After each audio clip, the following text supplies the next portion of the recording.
Hello, this is Grant Hughes of Grant Hughes Investigates on YouTube. Please hit that like button, share the video, and subscribe. Today's video is a continuation of what I am trying to do, is get people to see the actual reality of the Charlie Kirk shooting instead of wild conspiracy theories. I'm not saying there isn't a conspiracy in perhaps the Discord chat, or maybe there was a friend of his in the crowd that sent him a message, something like that. But it's a conspiracy that it's this wider thing, replete with secret agents shooting under their arm, people climbing up a tunnel. I mean, Candace Owens just put that out that, they climbed up a tunnel underneath there. Yes, there's this little trap door right there. That's absurd, you guys. This is the same stuff that was done in the Idaho 4 murder case by a clown out there, a literal clown who was telling people, and they believed them, that there was a tunnel underneath the house and the killer came in. Maybe they should do a joint venture together, maybe a video of some sort. But in today's video, what we're going to discuss is whether or not Tyler Robinson had a rifle on the roof when he was exiting the roof after the shooting. To me, it's absolutely obvious, and circumstantially and evidentiary-wise, it makes complete sense. All right, so right now we're looking at Tyler Robinson on the screen on surveillance footage. See how he's walking? His right leg is swinging forward because there is a rifle barrel tucked down his pant leg. I believe it's in the back of his leg, and the end of it stops right at the knee joint, so he can bend his knee a little bit, but the tightness in those pants make it so that it's hard to bend it fully. The backpack has a change of clothing in it and the black towel. And you see him walking right there. Swinging the leg. Left leg moves fine. And then right after this, he turns. Now, I cut out this image right here to use later. That is from that video we just saw. All right, now let's get right to the roof footage here. There he is right there. After shooting from right back in this location, he fired and hit Charlie Kirk in the neck and then starts running off the roof. All right, now I've put a filter on there to really brighten up the colors so you can see everything. And you can see him running underneath there behind, it's not underneath, but he's behind that square portion of the building there. And on Google Earth, that would be right here. This portion, he's running back behind there, and he's making his way to right here. So from the shooting position, ran behind like this, and then right here. So from on top of the roof, you could go right over in this position. He ran around like this, and around the side, off to the corner here, and then dropped down. Okay, that's what we're looking at. And then from there, he makes his way across the grass, and then right over to this section where he crosses and goes to this wooded area. All right, so that's what we're going to be looking at right here. We're going to do this frame by frame. You'll see it. It's really simple. All right, so we look at the top of the screen right there. There he is. And we're going to just, I guess it zooms in on itself, so I got to kind of catch up to it. There it is, right. All right, so we're right here. Now let's back it up. Look at that. See right there, he's putting an object down. You see that? Now you might not be able to see the barrel of the gun because it's so thin that because it's pixelated in a distance, it doesn't show up. There's certain points in here where his legs look like toothpicks. So if you look right there, and it's also the angle here, he's putting the rifle down wrapped in a towel. That's not a backpack, everybody. That's not a backpack. Okay, we've got a couple of YouTubers out there claiming it's a backpack, and they're absolutely wrong. He's wearing the backpack. You can literally see it on him right here. See that? That's the backpack. And then he steps down onto the ledge. Let's get it right there. And then reaches up and grabs it. Now look at this right here. That's the rifle. This whole object right there is the rifle. See that? He had put it down. Now he's lifting it up with the right hand. And look at, he swings it down. See that? Right here. This whole length here is the rifle. The barrel might be down in this location, but look at the whole length of that. He's got his backpack on, and then he's got the rifle in his right hand, and he kind of lowers it down, and then he jumps to the ground. So let's rewind that a little bit just to see the whole jump. There it is, jumping down. He's got it in his hands, and then boom, hits the ground. It's in his right hand. Right now he picks it up, and look, he's got it in his right hand. See how he's raising up right now? There is the towel, and he stands up, and it's in his right hand. Now, what came off of him was his glasses. Somebody pointed that out a week ago or so, and that turns out to be absolutely what's happening. So he drops his glasses off his head, and he picks them up with his left hand while he's still holding the rifle in his right hand. Now, you got a YouTuber out there claiming he's picking up the backpack, and there's no rifle, and it's pure absurd and terrible observation skills. I mean, horrendous. So here is him running with the rifle in his right hand. Now look right here. That's probably the pair of glasses in his hands. And then look how he kind of starts reaching up towards his face and tries to put it on his head. Look, watch. Right here. Right in that location. See that? He's got his hand up, putting the glasses on his head. He's struggling with it because it's kind of difficult. Like if one of the sides is closed and you're using one hand, you know what I mean? Like let's say one of the ear, the parts that go on your ear is folded. I'm not sure what you call that. So he's got to kind of wiggle it a little bit and try to jimmy it to get it on his face, that he's trying to disguise who he is. So he's really struggling with that, and he finally gets it on to his head. And the camera's panning. Law enforcement. See, people also wonder about who's panning the camera. Well, law enforcement is when they're creating the video for us. It's a 360-degree video that when you view it, you're only seeing a portion of it.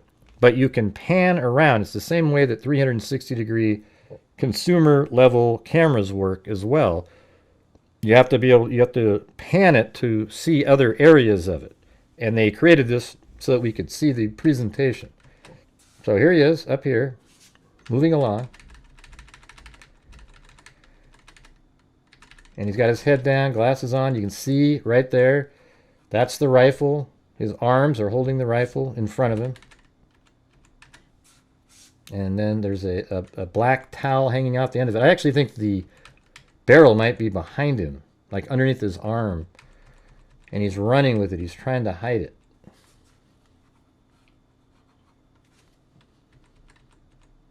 And look, there it is, trailing behind him. He's really struggling with it right now. Now it's kind of more over on his left side.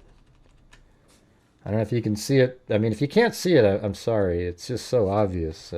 He's right there. He's moving with it.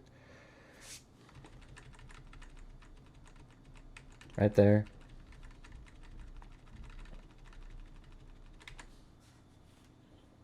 And then making his way around over here.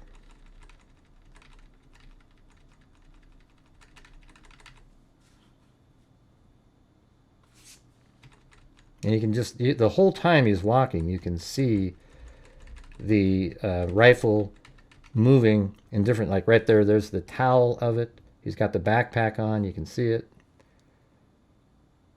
All right, so there was something I was going to show you though.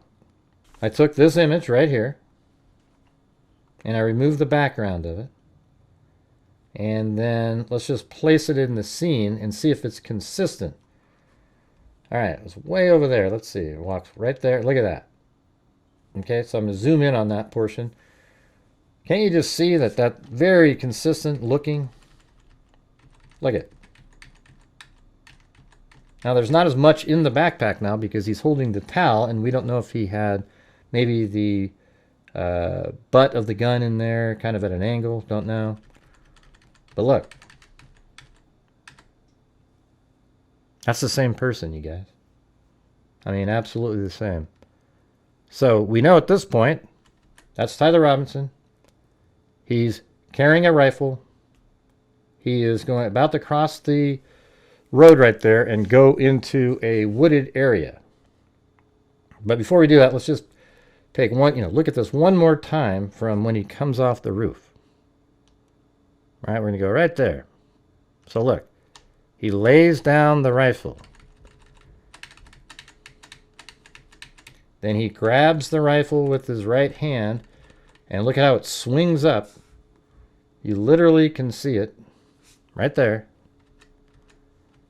See that? And then he swings it around, and then right there, here it comes. He's lowering it off. Then he jumps down, hits the ground. His glasses come off. But you can still see he's holding the rifle and the towel. And then he reaches back over. See, look at that right there, you guys. I mean, that's just an incredible photograph. It shows the towel wrapped around the rifle, sticking out, and he's holding it. Now, right here, he reaches down to pick up his glasses because he still has his hat on his head, etc. And then here he comes. And every single frame, basically, you can see the towel or something that's elongated. See the towel right there moving. There it is again. Look at it swinging back behind him. And he's using it to cover it to try to conceal the fact that he's running with a rifle. All right, so then I'm going to zoom in now after the pan from law enforcement. And there he is. Again, you can see it. There it is again. I mean, just look, every single frame. Right here, he's kind of lifting it up. It's in his arms right now, wrapped around the rifle. He's almost holding it like a soldier might, holding it in front of him. And then there it is again. And then if it's not a rifle, what's he doing with the black towel? Just waving it around. Hey, everybody, look at me. No, he's trying to conceal the rifle with it. That was his plan. He knew he had to get out of there quick. And like right there, it's trailing behind him. And unfortunately, this is only like 5 frames a second, so it's not smooth. If it was smooth, we'd really be able to see it clearly. And here we go. Runs around. And you can see it. That image of him walking is incredibly consistent with it being him. Look at that. Right there. And as you can see, it'll appear on the screen walking this direction. And then there's the sample of him earlier. And look at that right there. Absolutely consistent with being Tyler Robinson.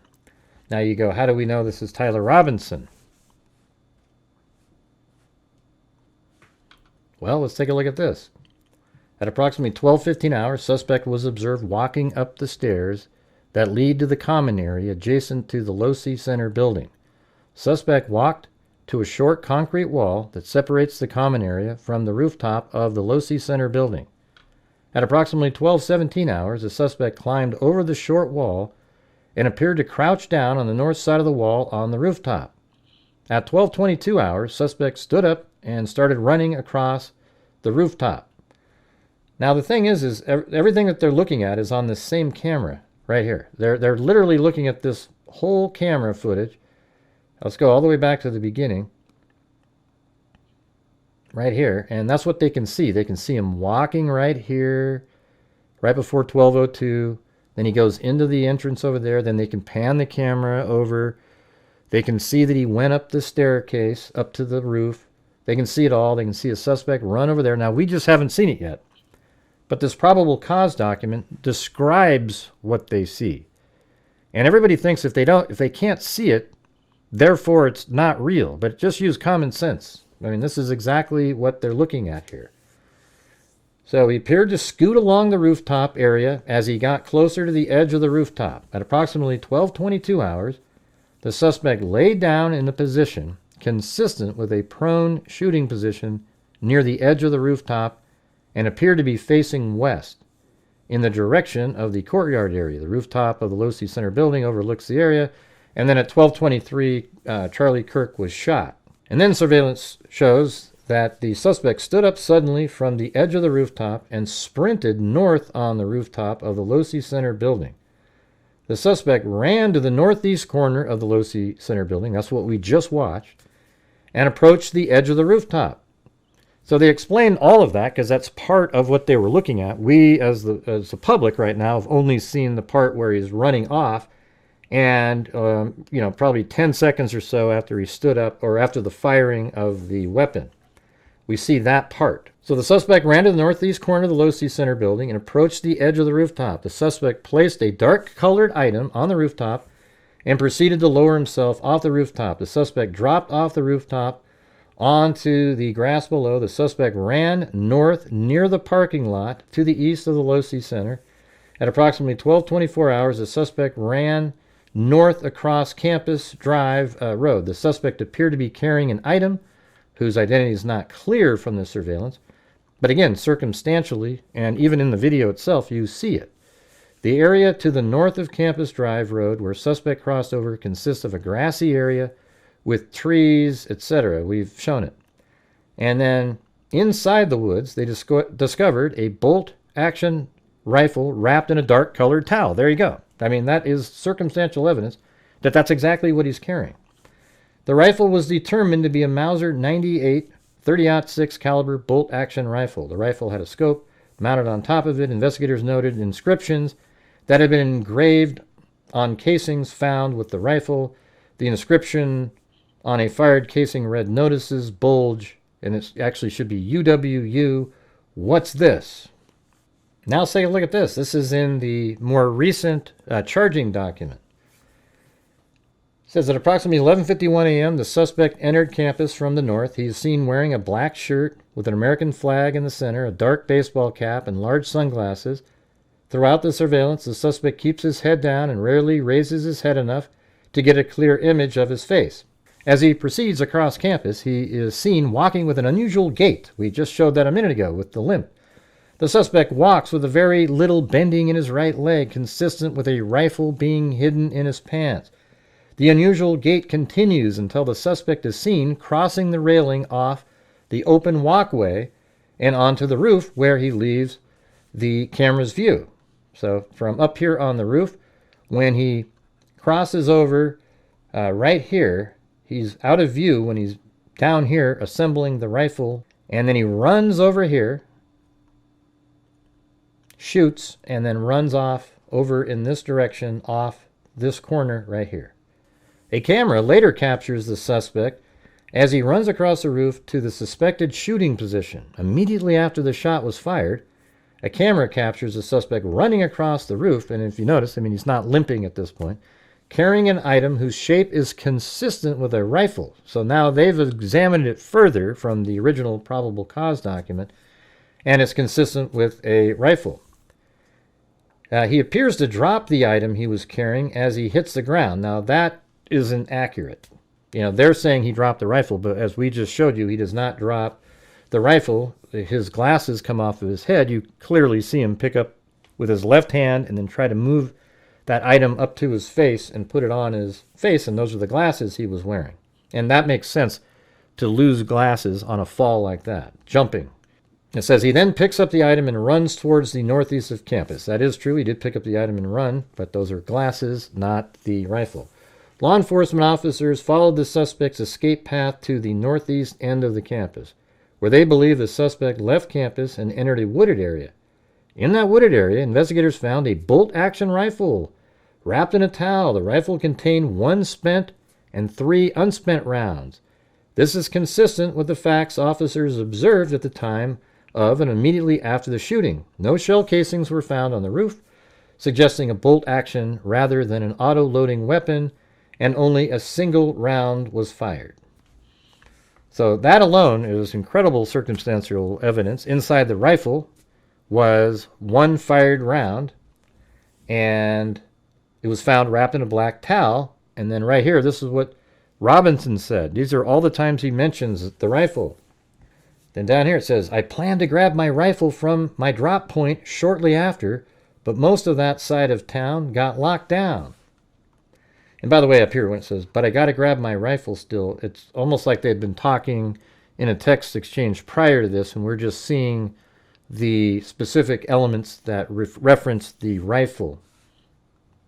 I had planned to grab my rifle from my drop point shortly after, but most of the side of town got locked down. If I'm able to grab my rifle unseen, he says, I'm wishing I had circled back and grabbed it as soon as I got to my vehicle. I don't even know if it had a serial number. We found out it didn't, but it wouldn't trace to me. I worry about prints. I had to leave it in a bush where I changed outfits. Didn't have the ability or time to bring it with me. So we now know that he left the rifle in a bush and he changed clothing. That was obviously those clothing items were in the backpack. I might have to abandon it and hope they don't find prints. How the F will I explain losing it to my old man? Only thing I left was a rifle wrapped in a towel. He literally says he had a rifle that was wrapped in a towel. Remember how I was engraving bullets? The effing messages are mostly a big meme. If I see notices bulge UWU on Fox News, I might have a stroke. All right, I'm going to have to leave it. That really effing sucks. But look at this. In the documents, it said the fired cartridge said, notices bulge, OWO, what's this? It's supposed to be UWU. All right, but that right there is circumstantial evidence. They found the bullet casing that had been fired, and it matches exactly what Tyler Robinson said in his text exchange. And right here it says, my dad wants photos of the rifle. He says Grandpa wants to know who has what. The feds released a photo of the rifle, and it's very unique. He's calling me right now, but he's not answering. Right, so the dad wanted a photograph of it, but he wasn't able to produce it because he, in fact, left it in the woods, and it was wrapped in a towel, and law enforcement has it, and he won't be able to show a picture to his father. All right, you guys. Let me know in a comment what you think. I really don't understand people's hesitation to believe that he's carrying a rifle as he jumps off the roof right there. It seems so incredibly obvious, and I don't really know how to present information any better than I just did. It's obvious he's carrying a rifle wrapped in a black towel. He didn't reach down to pick up the backpack. He didn't reach down to pick up the gun. He reached down to pick up the glasses because he's wearing the backpack and his gun was in his right hand, and he grabbed the item on the ground with his left hand and he put the glasses on his head. But you know, even if he did pick up the gun, he picked up a gun. I mean, so, and we know that right after this right here, he crosses the street and goes into the wooded area. And that's where they found the rifle wrapped in a black towel, and it had on the one fired round, the shell that was found in there, it had the message that he messaged his boyfriend about in conversations. So it's absolutely certain. And this case is just, I don't know what angle Tyler Robinson would have to try to get out of it at this point. It's absolutely locked in. All right? So you can go out there and believe all the conspiracy theories, do whatever the hell you want to do, but the truth is Tyler Robinson is the shooter. Whether there's other people that knew what he was doing and perhaps helped him along the way, we don't know yet. But I'm telling you, he is the shooter. He is the killer of Charlie Kirk. And that's it. All right, so thank you all very much for watching. If you want to leave a comment in the comment section, that would be great. And share the video if you would. Sometimes the people who put out the accurate information, since it's not as popular as all the conspiracy videos, my videos don't get seen as at the same magnitude as others.